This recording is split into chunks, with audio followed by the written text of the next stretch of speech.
Okay, so we're just about ready to go, but we're going to check on some donation incentives. Unfortunately, we're having some technical issues on my setup, meaning I cannot isolate my sounds, meaning it's on the runners, which unfortunately, due to the things we're setting up, means I will not be able to host for these next two runs by Yagamoth, but I will update the donations as we're going, so your donations will be done, and I will read them out in between the runs and after the runs. But before we get started, I do see we have a $15 donation from Profnest saying, Final Fantasy 1 names? I know they can't all be MVPs, but they could all be mostly named Dan. $5 for Dan on the ones that are still worth $5. So we will definitely do that. See how many Dans we can get in there. Thank you so much for your donation, Profness. And while we do that, then we're just gonna lower this down. I am gonna mute myself and I'm gonna get the ever wonderful Yagamoth started.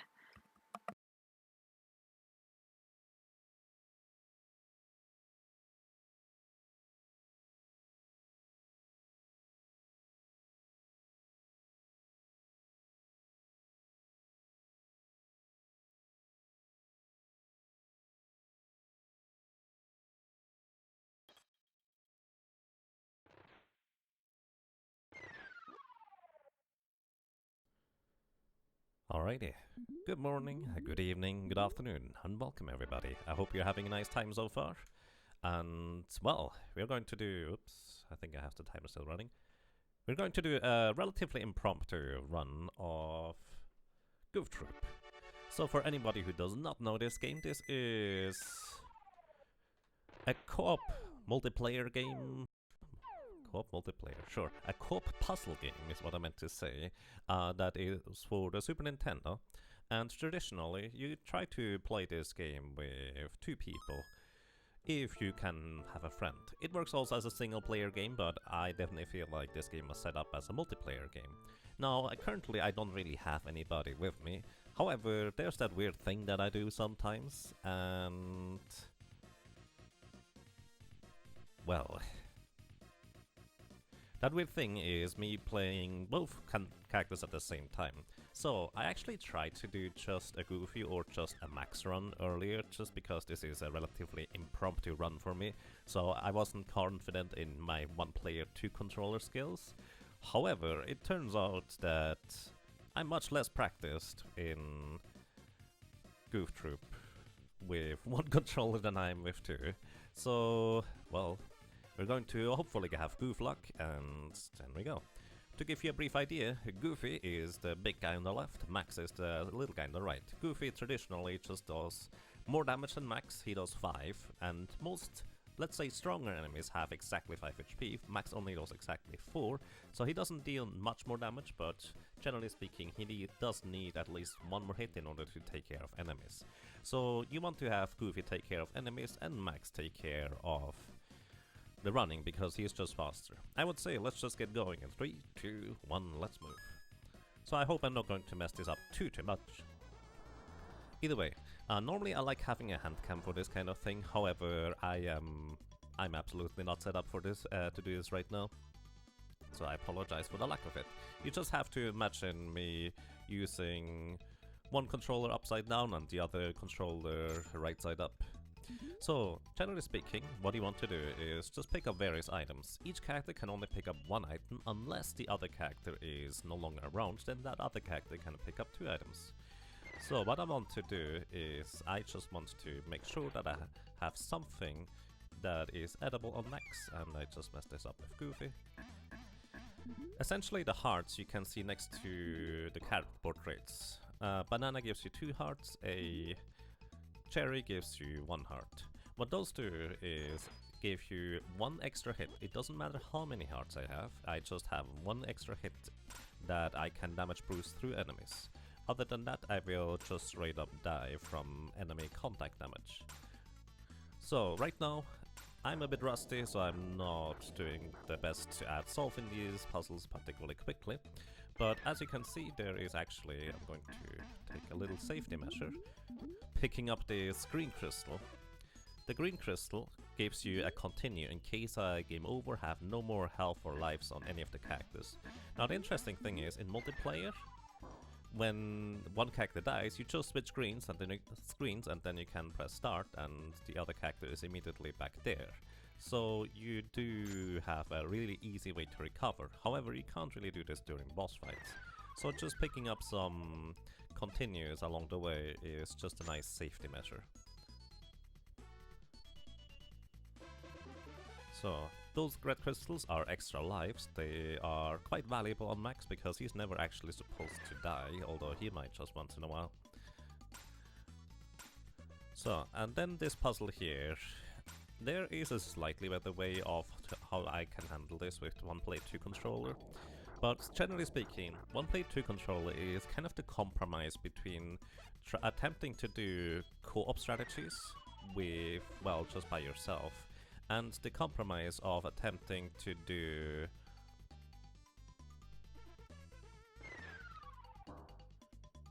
more safe strategies that you can reasonably execute because you're just one player. Alrighty, we're coming up to the first boss here. This boss here is, well, basically... Oops, don't get hit. It's a lot of moles, and you kind of want to try and hit them. So you can catch enemy projectiles as long as they're not spiked like the spiky thing there. I'm now going to try and attempt to catch some of those and also just throw at them. Unfortunately right now I'm keep getting confused as to which controller is where, so this makes it a little bit more difficult. So after like 3 more moles I think we should be done here. Bombs, they do explode. And they can possibly take out 2 enemies at a time if you're really lucky. However, traditionally that is really, well, it's random where they appear and what they do or how long they stay, so you cannot really count on getting double kills with a bomb. It's very specific. Although on the other hand, it's also not all that difficult if you are getting lucky enough. So right now I don't want Goofy to die yet, and he just did. That's unfortunate. I actually wanted him to pass out soon, but not yet. Here in this room, Goofy could have helped me take care of the big guy in the bottom, top left by just hitting him with an object. Max here, as mentioned before, he doesn't take them out in one hit. Then this guy here, I want to actually get hit once. And then just take another death warp back to the entrance. It's slightly faster than just walking the normal way. Then the hook shot, you can stun enemies and push them around with, but they're also used for bridges here. So that's kind of what I'm doing, or using that bridge for. Also, I'm grabbing in another extra life. Actually, it's a continue. So, now, Max picked up both items and then I revived Goofy. That sequence of events is extremely important, that I don't revive Goofy before Max picks up the item, because, as mentioned, each character can only pick up one item. If they try to pick up another item while they are already holding one, they are just going to exchange it with whatever is on the floor. However, because I kind of need both items on Max at certain points, I do tend to just kill off Goofy and then revive him at opportune times. So I briefly go up here into this next screen in order to make sure Goofy will spawn in that next, or just close to that screen transition. Pick up both items with Max again and revive Goofy again. So this screen here is rather troublesome, to be completely honest about it. Nice, alrighty. Because those guys can just push the blocks around. This puzzle here has many ways to solve it and also a lot of ways to have a backup for it. But it's generally speaking a lot nicer if you just can take care of those guys so they cannot push the blocks into corners or make it otherwise impossible to solve it. So that was my damage boost on Nox. That's unfortunate. I would preferably not use up my hearts with Max, because again, Max is never really supposed to die outside of me just using backup strategy because Goofy died too early. And oh, that's a problem. Alright, let me explain. I forgot to open up the door, which means Max already had an item. And this means now it's going to get really, really awkward and tricky for me to get that key, open up the door over here that I forgot to do earlier, and then go and grab the hookshot again. Also, Max died, as in he had 0 lives and then took another death, which means I needed to switch screens with Goofy real quick. In a solo character run, as in single character run, which is more normal to do, so to speak, you would just game over at that point and use up the green continue. But this is not going to happen to me, thankfully, unless I'm in boss fights. So, alrighty. Just picking up the hookshot there, and I do not want to revive Goofy, so Max currently has the hookshot selected, which means if I revive Goofy, he is going to get the gold key, which I need in order to open up this door, so that would be kind of a bad thing. So, I'm going to revive Goofy right after opening this door, and now I'm actually going to swap controllers. So Goofy is now my main controller, and Max is my secondary controller. I'm also throwing away the first barrel here. And I'm not entirely sure as to why this guy started like this. So, alrighty. I'm going to plant Max in this corner over here, and the entire idea for this is that Firebug, who is this boss here, he will always do this swirling attack if you are too close to the top of the screen. However, in that specific corner he just cannot hit you at all, which is very convenient. Alrighty, and now we go to the stage 3, which is always the one that reminds people of Zelda, for I guess a good reason. So, and I just messed up this entire strategy. You can hit those switches for some weird reason with projectiles. It's kind of neat. Goofy, by the way, throws very slightly further than Max, and that only makes an impact in the first level, and I didn't really have time to point that out. So now I am attempting to just go through here, and here I want to have Goofy dead again. Oops. The same reason as before, I just want to be able to pick up 2 items with Max. That's the entire idea. Also, having extra hearts on Max is generally a good thing, so he doesn't instantly die. Now, I switch over to the plank with Max, so Goofy has the hookshot right now, because Goofy will use the hookshot very briefly. I mainly revive Goofy for 2 things. Killing the cannon, because Goofy only needs 4 hits rather than 5 compared to Max. And the other thing is, in this next room, I want Goofy to kill off that green guy up there, because he's going to be otherwise in the way, and then he just kind of takes another dive. So Max can pick up both items, which was the plank at first, to make this little bridge, and then go and pick up the key. Now I'm going to be doing a little bit of a run through with Max for a while, because once again, I need to pick up the key, so if I were to lose my hook shots, that would be less than ideal. I couldn't stun those enemies. So now I'm going to revive Goofy again. And here we need to spell open. It's actually playing cards in the European version. It's kind of strange that they decided to go with this. And you might just see Goofy flying all over the place. Again, traditionally it is so Max can pick up multiple items, and this is no different. In rare cases I will also kill off Goofy just because it makes it easier for me to do other stuff more quickly. So here I revive Goofy so we can really quickly...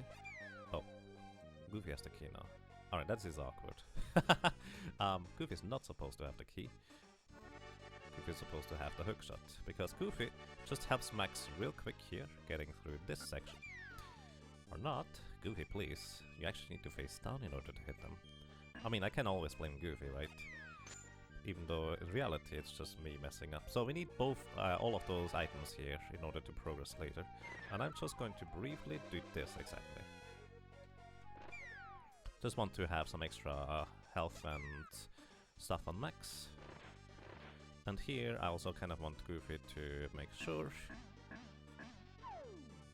he is not around anymore. So again, technically speaking, it is a very minor advantage to have Goofy dead here, because it allows Max to just open up the door quicker if he has the key. But if you could control Goofy properly, he could just build the bridge over there instead with the hookshot. But, well, that's kind of where it's a compromise between me being one player controlling two characters and the optimal two controller strategy, so to speak. Oops. So those cannons fire at random intervals. And that's actually not too bad, that Goofy. No, actually it's kind of bad. Never mind. So, I would like for Goofy to have an additional heart in order to survive the boss more easily, because we are coming up to the boss now. Alrighty, switching controllers again. So the entire plan for me here is to have Max stand in one spot and hopefully doesn't get hit. Most of the time Max doesn't get hit, unless the blue guy has a very specific ricochet off the wall. So I'm going to focus on trying to kill the blue guy here with mainly Goofy. I will try to pick up some of those projectiles with Max sometime if I have the opportunity to. Oops, how did you get hit there? But my main focus will be on making sure Goofy survives. He has 0 lives at this point, so I would like to have him not die here preferably. Oops. Tried to pick up the thing, but accidentally double tapped the projectile there. So, after you deal a certain amount of damage to those guys, they will start losing their head. As in, losing their head off their body is what I mean. They make it loose. And then,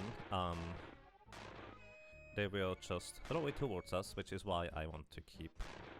Oops.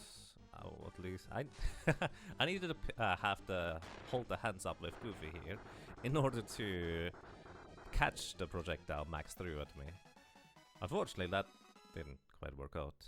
Alrighty, in this next stage it's actually kind of unusual because I want Goofy to survive the entire time, except that he has 0 lives, so I'm actually going to kill him off just so it's more easy to keep him alive throughout the entire thing. It's actually really important that I pick up that little heart there for this next room. Because this room here, you can try to go the slow and normal way, but just damage boosting through those rocks most of the time is faster. Very rarely you can get through that room without getting hit at all, but it's very rare. Then this next room is actually quite fun with 2 controllers, because you don't have to worry nearly as much about completing this sequence of puzzles in time, because you have 2 characters to solve it with. It's a bit tricky to navigate, but nothing too bad. I'm actually going to try and pick up some more hearts with Max if I can, because he doesn't have any, which means I need to actually take care of the frogs right now with Max the normal way. Ah, just barely. Oh, that was really close. Again, if you don't have any hearts, it's an instant death, so that means you fly back to the entrance of the screen, which is rather bad. So this is one of the rooms I really don't like, because I don't know how to easily or properly optimize this one player 2 controller style. Because you can see Goof is just most of the time standing around. I just wait for him here until Max comes around and pushes up that one block. Then I move him to the exit, just to go through here a little bit quicker. So, normally you would want to run past here with Max on the sides, but I kind of wanted to have the heart so he can damage boost more easily. Let's reset this real quick.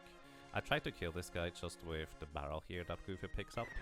Then have Goofy shoot over the block, have Goofy move over to the right, and in the meantime have Max pick up this thing. This is one of my more favorite rooms, interestingly enough. By the way, if I hit Goofy with any blocks that I kick into him, or oh,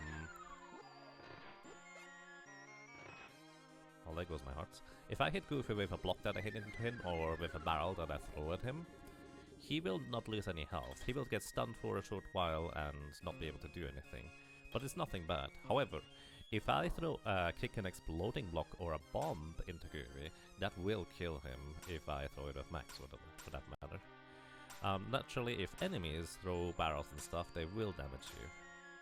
So that is something to be avoided, or try to be avoided. This room is kind of neat, but at the same time also dark, so it's kind of hard to illustrate as to what exactly is happening here. Kick. Thank you. I'm going to try and lure this guy over here. Actually, I'm not entirely sure how to do this. So this is one of the weirder rooms because there's not really a good set strategy that you can go for. This kind of worked. It was really slow though. Alrighty, here. I actually didn't even mention this. Those blocks here with the little thing on top, they are exploding blocks. So you want to bring them into position in time, which either means you use them as the block to cover the star, and you need to complete the entire puzzle in time, or you just use them to open up the little walls there.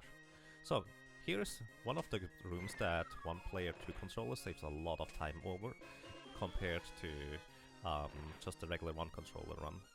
Because these little side areas here, which, there we go, press the button. These little side areas here, you can almost never hit the enemies that are up there. You need to kill all of them, and Max needs 2 hits for each of those guys. So the Max speedrun, also Max solo speedrun, is significantly faster compared to, Goofy solo speedrun. Well, actually not that much faster, it's about a minute and a half or so. Either way, the main difference is that Max just runs faster, and that is the main part that, well, makes it faster, because of course he runs faster. But the Goofy run is not that much slower, just purely because there are combat sections where Max just takes 1 or 2 more hits on each enemies, and it just makes it that much slower. On those enemies here, it doesn't matter who hits them. As long as I hit each one of them, they will lose 1 part of their body each time. And here is actually another part where 2 controllers saves you a tremendous amount of time if you can execute it properly. Which is the big difficulty about it, because we need to hit both of those at the same time. So in one controller, there's no way of saving 2 projectiles for both enemies or bosses to hit. So all you do is you just kill 1 at a time, and there's not really much you can do about that. So you lose like a minute compared to multiplayer. So 1 more hit. I'm actually going to take a quick death here, Goofy, because I want him to game over, as in be done at the very early stages of the next level. And this one went pretty swimmingly, actually. Alrighty, and we are going into the final section, where for the most part we're just running through with Max. Sometimes Goofy helps out a little bit. That was a really nice spawn of a cherry right there. Also, I've actually forgot one strategy that I came up with. I wanted to pass over barrel to Goofy so he could take out that guy in one go, but that's rather difficult. Okay. If you are too close to a bomb when it explodes, also sorry Goofy, oops, you will still take damage. So, Max just killed Goofy there. Also, canonically, Max is Goofy's son, so I'm sorry. Alright, here I needed to have an additional piece of health just for this next room, because you're supposed to activate the switch down there, which makes barrels slowly spawn in from the side, and generally speaking, I just threw my empty mug on the floor. Good job. It's all plastic, doesn't matter. Generally speaking, it's really slow to do that. However, it works too. So now, this one here is one of those rooms where you have to kill all the enemies, but you don't actually have the necessary tools to easily do so, so this makes it kind of awkward. Thankfully, generally speaking, those enemies are not the smartest, so they can just accidentally run into everything. So now I have a bell.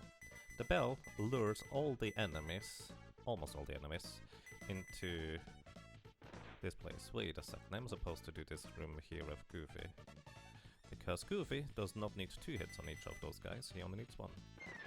You can barely make it to shoot across the gap here, and those red guys are not susceptible to getting called in by the bell, so it makes it a little bit more awkward. Sometimes you get lucky, they walk to the left ledge as well, but not usually, I guess.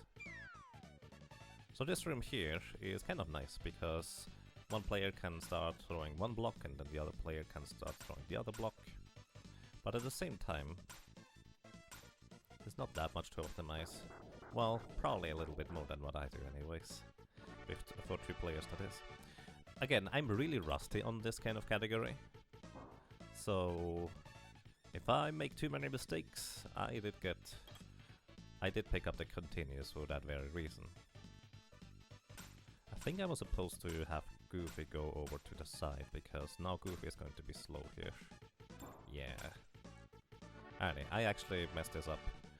But the nice thing is, the better you get at controlling multiple characters, the better you get at basically just finding backups and figuring out how to do things just on the fly. So that really helps. So in this next room, I needed to have the bell on max, because Max can just barely be fast enough to lure this guy in a really efficient pattern over to the left side, where he needs to step on a switch. You can do this room entirely without the bell. I don't recommend it. It takes ages. So, then we revive Goofy literally just to exit this room a little bit quicker, because I actually need the key on max right after this here. Going to wait a little bit just to make this safe, because the key I need up here. Also, then I revive Goofy just to smash a block into him. I'm so sorry, Goofy.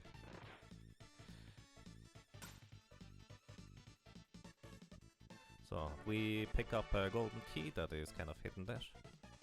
So, and then I'm going to actually use Goofy for this kind of thing, where normally you want to stand at bottom middle, because the bottom left and bottom right arrows always either go right or up. And that's kind of the goal that you want to achieve there in that specific room. However, that's kind of difficult to do. It's kind of difficult to disembark from that little platform.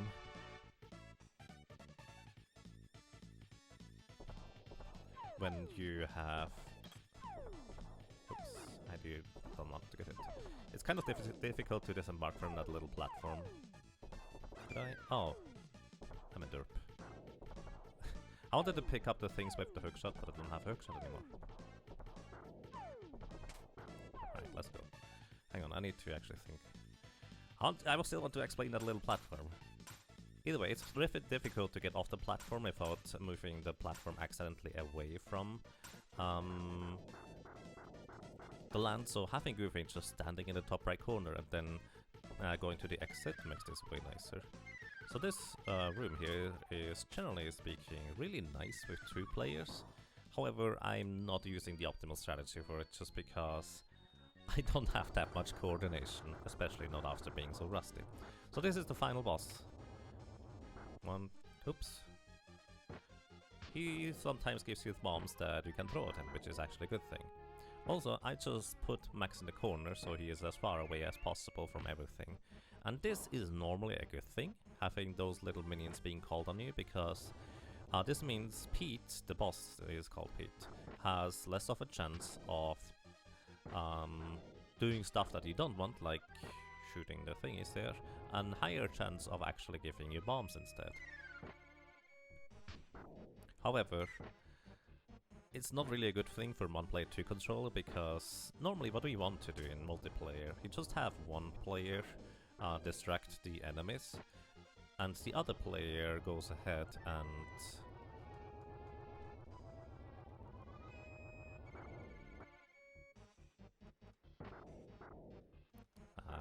didn't pick it up. The other player goes ahead and just throws the bombs back at Pete while he is on the platform. He does not come down as long as there's still minions on the ground. The minions you can kill either through the bombs, or he can shoot his cannon in order to kill them too.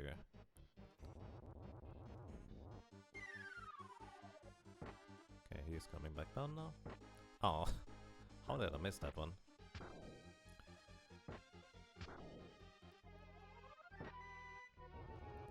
So, also, real quick note, because this is a rather impromptu run that I did, I was actually not properly prepared, to be completely honest, which means I don't have a setup where I can stream just game audio, which would be currently required for the host, unfortunately. So that means if you have donated recently, please certainly have received it, and we are going to be reading your donation just right after this run, between this and the next run. So I apologize for the inconvenience, but we have done or completed Goof Troop 1 player 2 controller in way too long of a time because I'm rusty, but that's okay. Alrighty. We could watch the credits here. I actually really like the credits, especially the music. By the way, if you have any idea who created Resident Evil, you might have a nice surprise in the credits as to who created it. I'm going to be, well, not saying a whole lot anymore, and Tara, if you'd like to just take over for a while, then that's okay too. By the way, the credits name is Shinji Mikami. We can play it out if you guys like to. Or we could also just go over to the next run. I'm not sure how long the next run will take me. Watch the credits? Alright, that's nice. So the basic story is, if you don't necessarily know Disney's Goof Troop, Goofy is the father of Max. Max is a little kid slash teenager that, well, just is up to no good. It's a really nice cartoon series, actually. I really enjoyed it whenever I managed to catch it. Unfortunately, over in Switzerland, whenever I was around, there was not all that often that it was broadcasted when I had the opportunity to watch it, because I either didn't have access to the channels or it was just not broadcasted in anything time-wise that was accessible to me. Alright, sounds good, Tara. You saved the planet, indeed. So, this is actually a really nice co-op game, and you may think, oh, you have already seen all the solutions. Now, here's a strange thing, you could say. The US and also PAL version of this game, it actually is a bit different from the Japanese one, not just because the text is different, but also because the Japanese version actually features 3 different difficulties: easy, normal and hard, and it doesn't just adjust any enemies, in fact it makes the puzzle different. As a matter of fact, the difficulties are for our versions here with the NTSC US version that I have.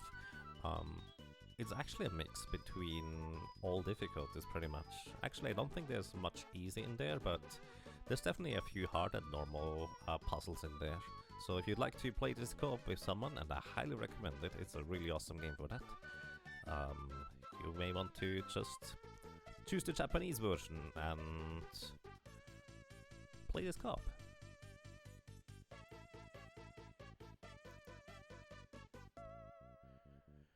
So this guy is actually one of my favorite bosses, the Jester Hole earlier, for 1 player 2 controller, just because when I actually was still better practiced, it was really fascinating how quick I could just dispose of that guy if I both get a little bit lucky, but also just master the technique of passing barrels and bombs between Goofy and Max. Because theoretically, of course, I don't have as much coordination as 2 separate players. However, because I don't have to communicate with myself automatic and can just think, oh, it would be really convenient to have this bomb over here, I can just throw my bomb over to Max from Goofy or vice versa and then immediately hit the enemy that is just appearing there, because that makes it rather simple. It's pretty awesome.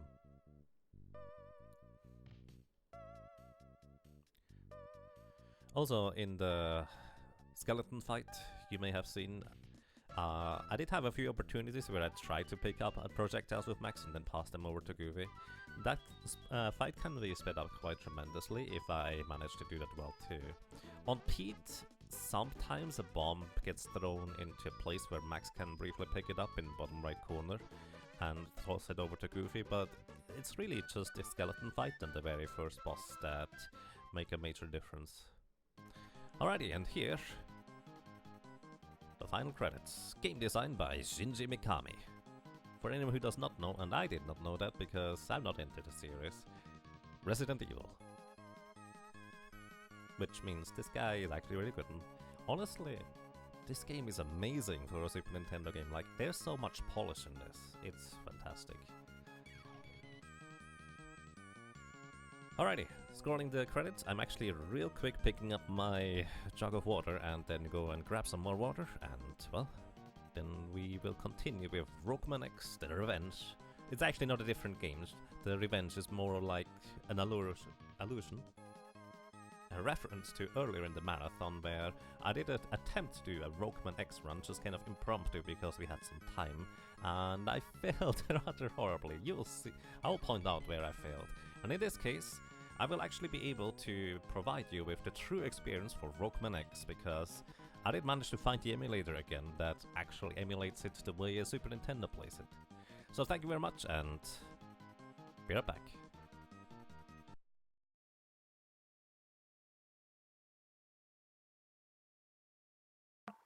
Well, everyone, I've returned. Unfortunately, the fates are keeping us apart, so Yagamoth and I cannot talk at the same time.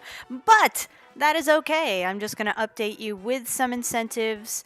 One moment. I'm just going to let Yagamoth know. You can. So he can do his setup. So, what are we doing here? We are the RPG Valkyries, and we're currently running Speedrun Ragnarok in order to fundraise for the ever wonderful, absolutely fantastic charity Take This, which is a charity supporting mental health. And one of the things very specifically that they do is they run AFK rooms at different marathons and events. So people can go, it's a quiet room, and there's trained professional staff there for anyone who might be struggling.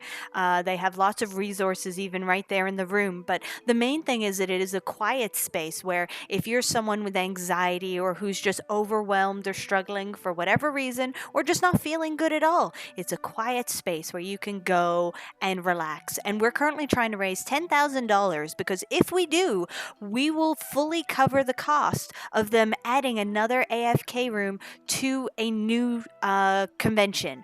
So that is the cost of adding another room to a convention. So we do want to do that, but it will take some, take some doing, and we are almost halfway on that. So with your generous donations, we will be able to get that further set up, and hopefully we can provide that for them. That being said, we have plenty of incentives open and available, ready for you if you wish to donate the things. Speaking of which, we did get a donation come in while I could not speak. One of the few times I will be silent. It is a $20 donation from Topherzilla saying, I am donating to save the animals in Super Metroid. Always save the animals. Samus will appreciate it later. You know what? We really appreciate that, and we will absolutely apply that. Speaking of incentives, we do have some coming up. We do have the Rocman X run coming up by Yagamoth shortly. At the revenge, as he spoke about, since unfortunately the first run didn't go so well. But after that, we will be having a Final Fantasy I randomizer race. And in there, we have 2 different sets of incentives which you can donate towards. One of them is for naming the Valkyries of Light, and we will be taking the top 8 names. Right now, we only have 7 names, and those are Is This Even Rando and Dan. So you can donate to either take over one or multiple of those names, and or you can add another Dan. I will note that only is $10. Everything else is $5. So if you donate more than $5, you can tell us in your donation comment, which one of those do you want to knock out? We won't even just take the top one. We will knock out the specific one. Also, Warmech, the big super boss in, I believe, the Sky area. If we get another $125, both of our runners will be forced to fight and beat Warmech. So for anyone who's seen Warmech in any sort of form, you know that is not an easy boss at all. So we definitely want to see the suffering.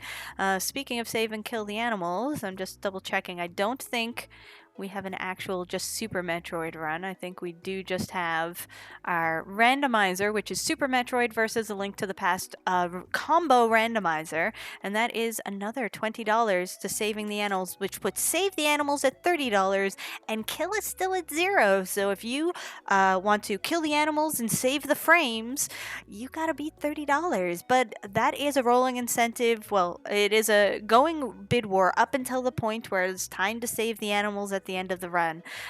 Also up for donation in that run is to whether you want the run to be valid or not by opening the validation chest. And currently the run is neither valid or not valid. So you can donate to choose whether that run is valid or not. For those unfamiliar with Link to the Past, there is a chest immediately after the second Moldorm fight, which is randomizer wise, most likely completely unnecessary, but who knows? It could have silver arrows. But if you want them to waste some time and see what troll item is in that chest, gotta donate it.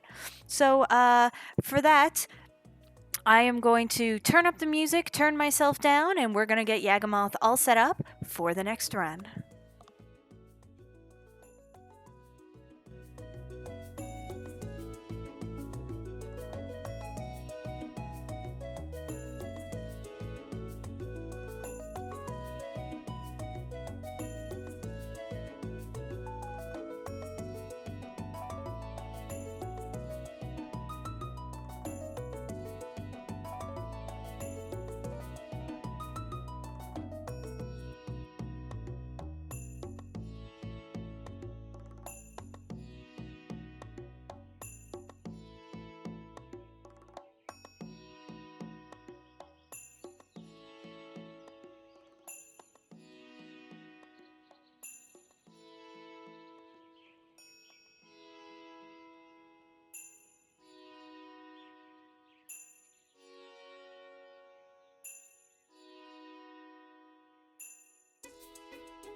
We just received a $10 donation from Anonymous saying, I need quiet rooms myself. Donating for the 8th Valkyrie name to be Dan. I am behind that, and I also want, like, the quiet rooms myself. So, we're going to arrange this a little funnily just to make sure everything is there. But right now, all of the names are filled up, and I do believe we are ready to go. So I am going to mute myself and monitor the upcoming showdown between my rabbit and bunny while we let Yagamoth deliver his future showdown. So we're going to take that away.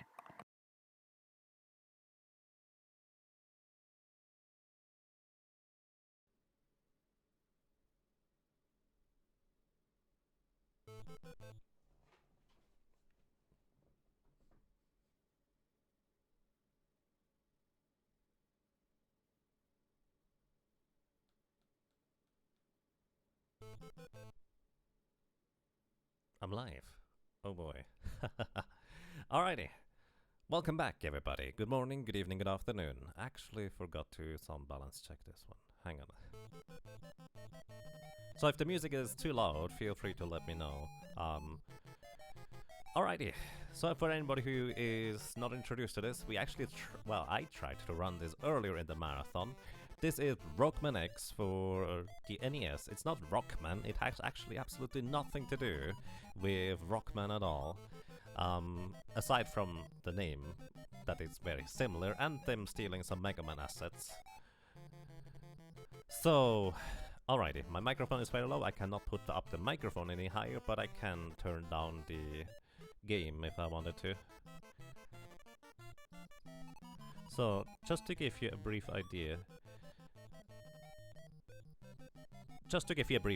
this is actually a game that is called Thunder Blast Man X in its original incarnation. I assume they just kind of slapped the title Rocman X on top of it in order to sell more copies. This is by I think Taiwanese or something like that developer somewhere in Asia. I have to admit I don't remember it anymore because I forgot to look it up. Either way, this game has 1.5 good things going for it. One is actually the pixel art. If you can see the pixel art, you will soon understand what I mean with that. If you can see the pixel art, it's actually really nice, as in it's stylized, it's funky, it's funny. I like it. And the other half thing is, well, the music. So, yeah. Yeah, as I said, I cannot turn up my my voice any higher, otherwise it's going to go into the traditional high-pitched, as in just kind of the noise instead.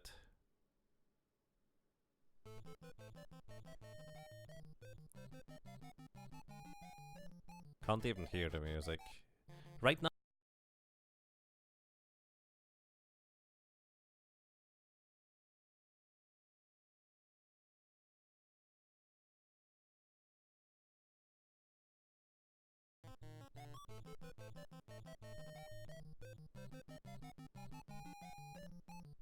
Essentially, you have to turn it up on your end, it looks like. Either way, I would suggest that we are now pretty much, quote-unquote, ready to go as well.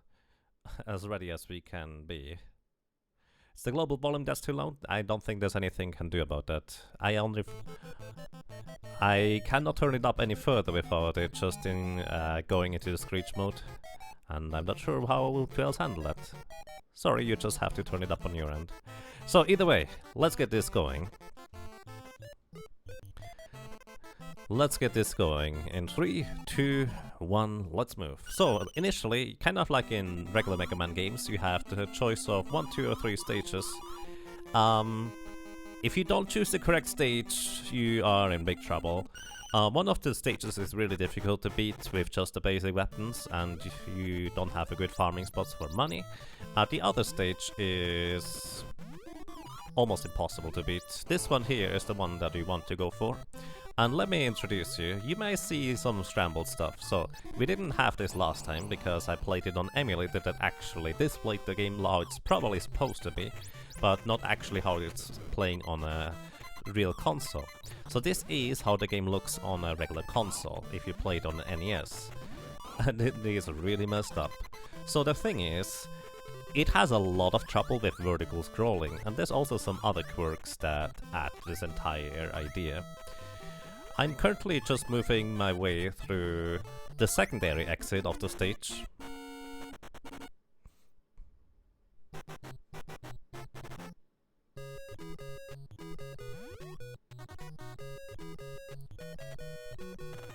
And here is where I really wanted to just go and grab some money. So the entire idea of me checking out the secondary exit, which takes longer to get to, on top of that is actually also slower to get to the end, is to really just get the money here. I need 500 gold in order to be able to purchase something. Also, here's something funny. This is how it is on the NES. This is supposed to be a death pit. Again, BizHawk does play it properly, but I needed to actually...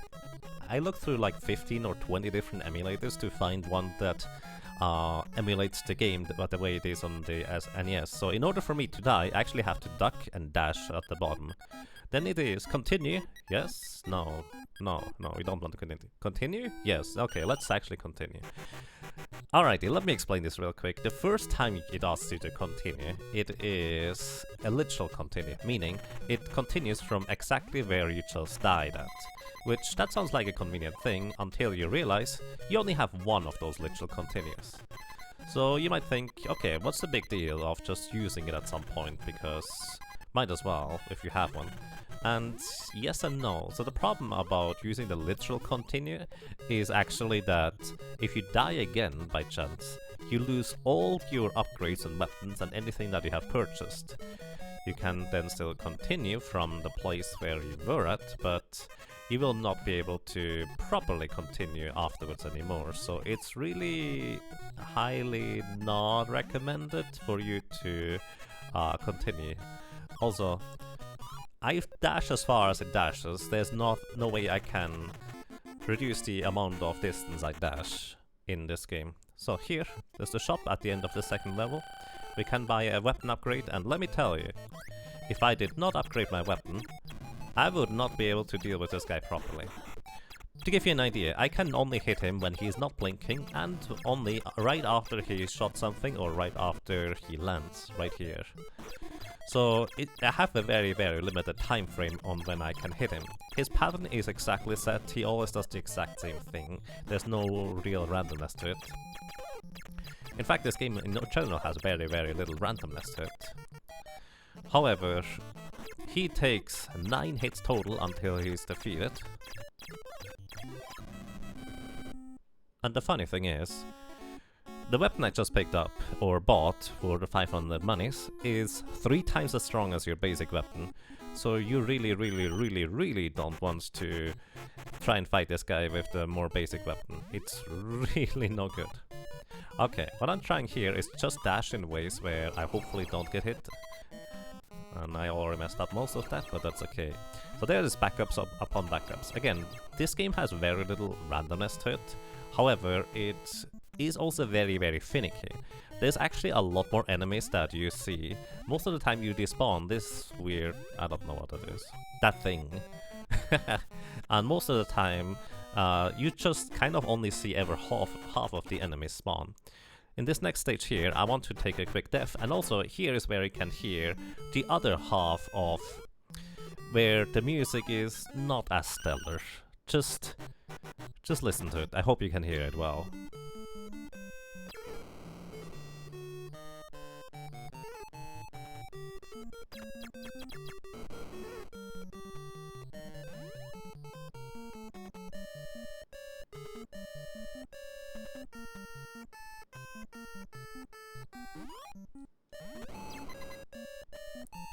Yeah, I have no idea what they were thinking. It's some form of fascinating, I guess. Also, I have very little life, so I need to actually do a little manipulation here, where I need to spawn the enemies over here. Okay, they spawned. So I need to have one of those enemies alive and not get hit by him, because if I get hit by the body, I will take a lot of damage. However, if I get hit by projectile, I'd only take 1, so yeah. I would not have survived an additional hit of those guys. So I kind of needed to take it a little bit slowly. The reason why I needed to spawn the enemies there is because there was a pretty much unavoidable trap of enemies around. Continue? No, continue? Yes. There was a pretty much an unavoidable trap of enemies around if I just dash across those spikes. And I really needed to make sure that they don't spawn, and the way they don't spawn is by just having another enemy still present from the previous section. So, of course, I can only hit this guy while he's in his juggling animation. And this means I don't really have much of an option or opportunity to hit him. Again, this guy has a pretty much exactly set pattern, there's nothing really random about him, as long as you remember the pattern, which I'm a little bit rusty, so I might be struggling with this just a little bit.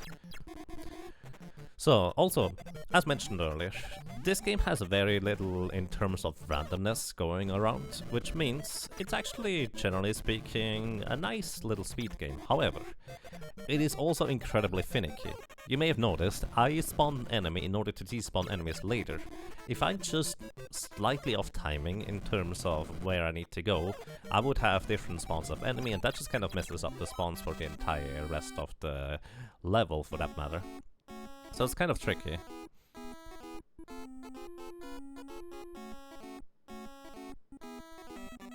So, alrighty, we are in the last of the regular stages, then after that we have 2 sets of wily levels. As it is kind of Rocman, I guess.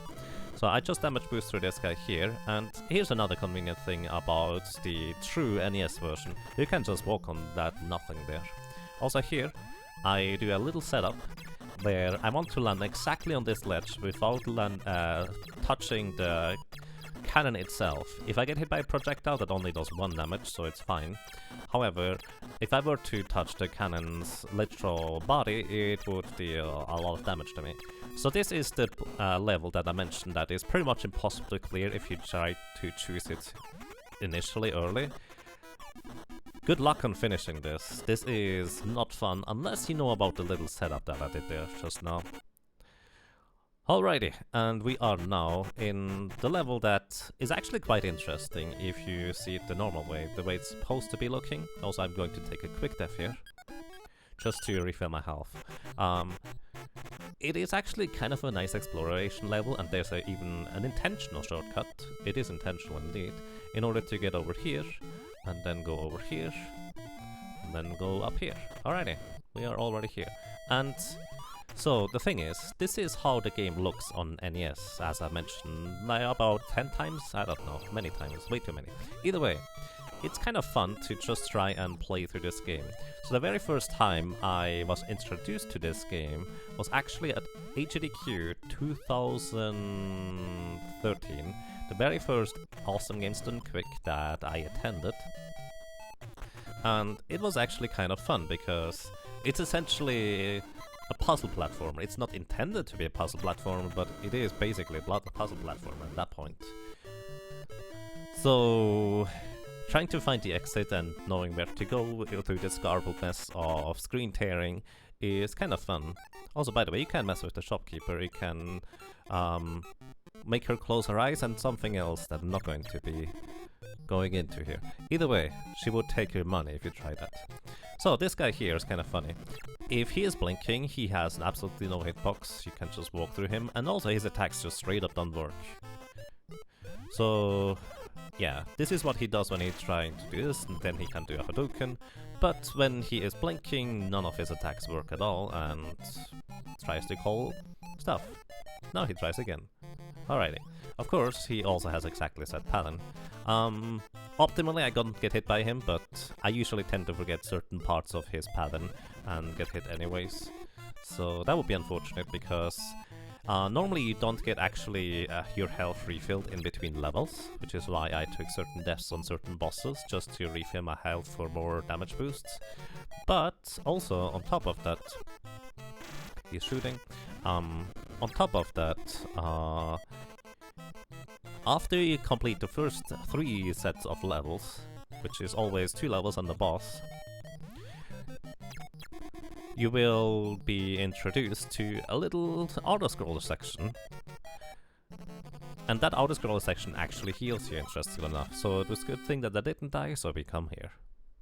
Was this at RTA in Japan once? I would be surprised. This was on Awesome Games Done Quick 2015? Actually, I think my first HDQ was 2014, and I then played this game on 2015 because I did not know what else to submit.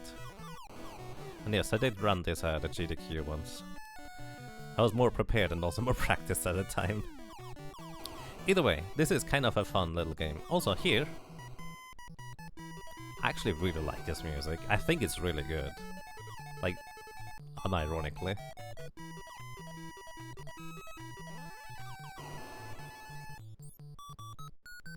Also, if I just tap my jump button, it just does that gigantic jump. I don't really hold down the jump button at all, it just jumps like that.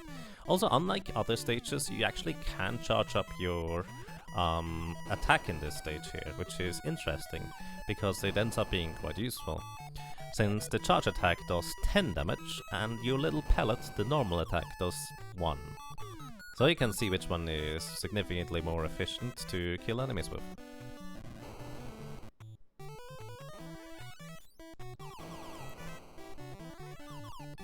So, and also curious enough, the next boss does have 101 health. So, optimally I hit him with 1 little pellet and then 10 charge attacks.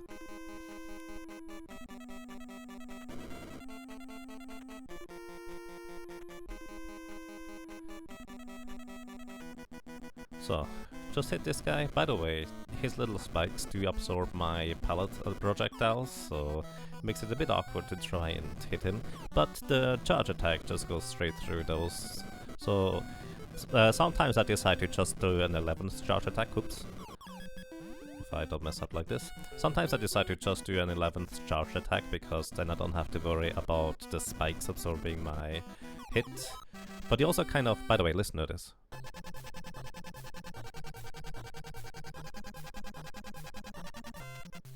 Almost.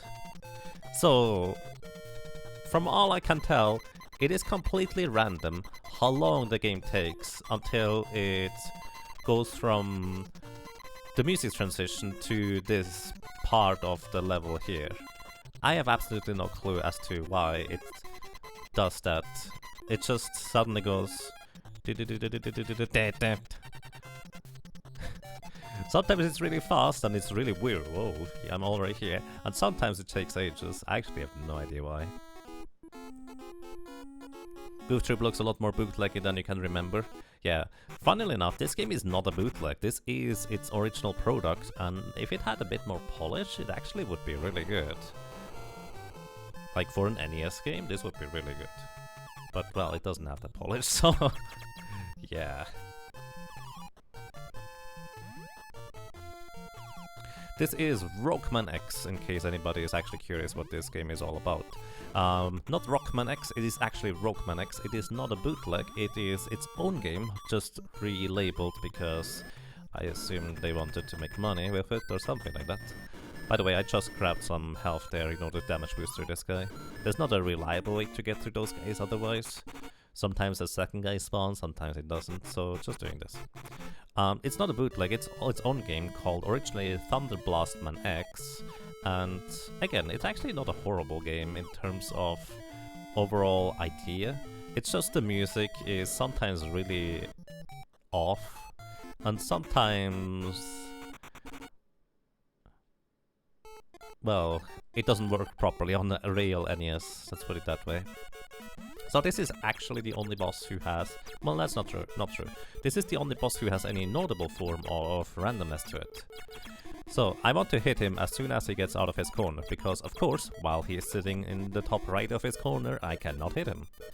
Who would have guessed? Like, he is completely invulnerable over there.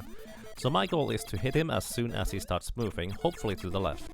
Because when he does this kind of move, I can then hit him twice in one move.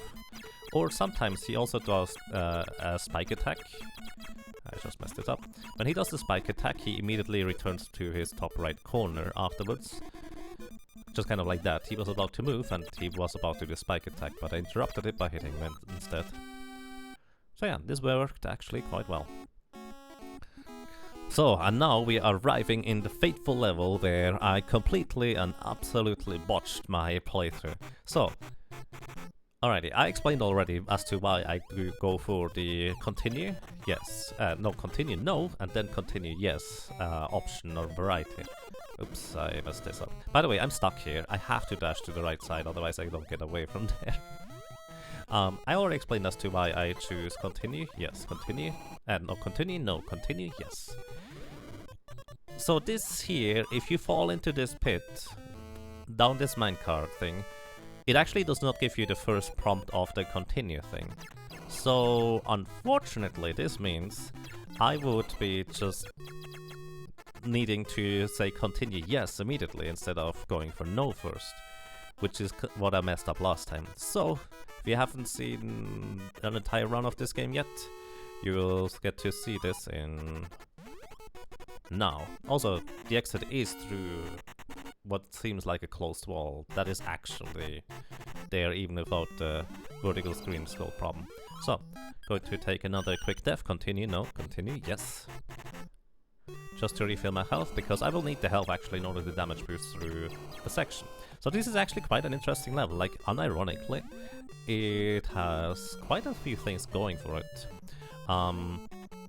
This guy here, by the way, spawns if you are coming from too high up. If you come from the left or the right side, he does not spawn.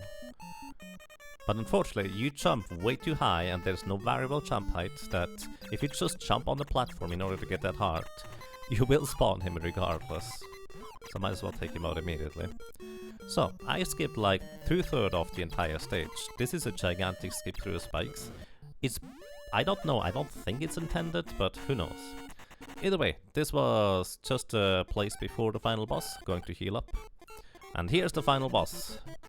A spider thing spewing out eyes or something like that.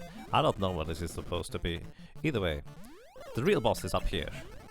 You need to hit this guy, who by the way kidnapped your girlfriend, and that's kind of the entire reason as to why you are even on a quest to try and save everything, aside from, well, I guess the city also being in peril. So, I dare to say our friend Thunderblastman X is significantly more clever than Mega Man or Rockman. He goes for the source. He doesn't care about this guy's creation and machine. He just hit him up there instead. So, in this case, by the way, this is the one time where I would use my literal continue, yes continue, because at this point, if I really shouldn't game over anymore. Alrighty, and we are done with this game. Anytime now. Maybe? By the way, I really love the idle animation of this guy, because sometimes a fly just comes flying in from the ceiling, and again, if it had just a little bit more polish, it would be pretty awesome. I just realized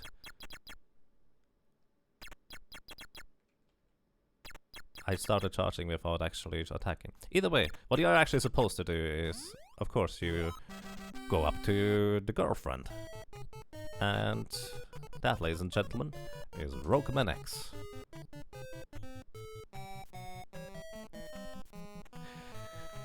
So, there's also a really nice set of ending sequence credits type thingies. On this scrolling bottom floor kind of reminds me of the Adventures of Lolo, just kind of saying.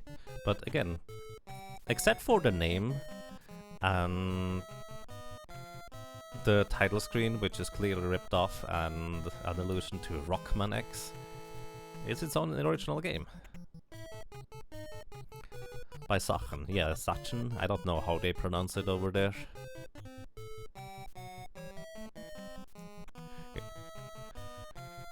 So, in order to praise the hero's exploit, they decided to mold a hero statue.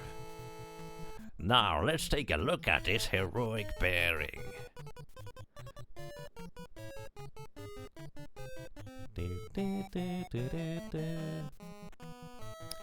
Look, this is the great figure, the patron saint of Gotham City. Let's pay great compliments to him. By the way, of course there's a bit of Batman in there somewhere. The end.